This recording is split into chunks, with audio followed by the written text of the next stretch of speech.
Okay, today I'm sharing on the foot and ankle. Super important part. Because the foot directs what happens up the chain of the body neurologically and mechanically, it's super important to keeping a good mechanical health in the body.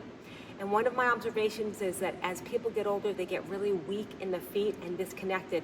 And it's one of the major parts of lack of balance and losing your balance. So as we connect neurologically, the foot to the command center, the brain, you're gonna have better balance. If your foot doesn't have the proper mobility or strength, and by the way, those are two opposite ends of the continuum.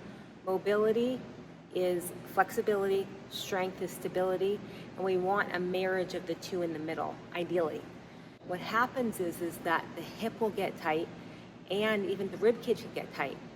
Even if you have a properly mobile hip now, which a lot of people don't because of sitting, eventually with that tight foot, that's going to create a tight hip because it restricts the hip, and over time, restricting the hip becomes a restricted hip. Does that make sense? So we're going to do something that's great for the foot. It's super simple. I'm going to keep this short.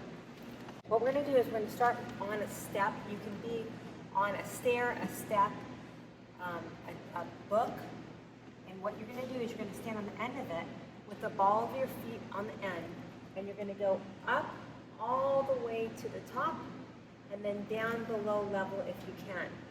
Just like that. Now what you want to do is you want to stay on the big toe line. That's the line between the big toe and the inner heel. It goes right through the arch. So feel, imagine, visualize that line and push up through that big toe line. That means that the big toe is the lead toe. The other toes are working, but they don't have quite as much weight.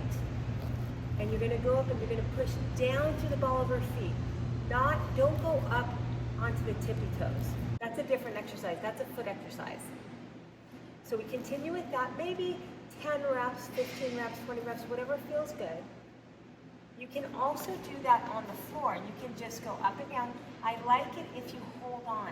It's a little bit better if you can go below parallel like that. Don't do this. Don't fall to the outside. I'm exaggerating, but go straight up through the center. We're going to combine that with the opposite, with working the shin. Put the heel of your foot on the end of the step and let your forefoot hang off the step a bit and go about an inch below level.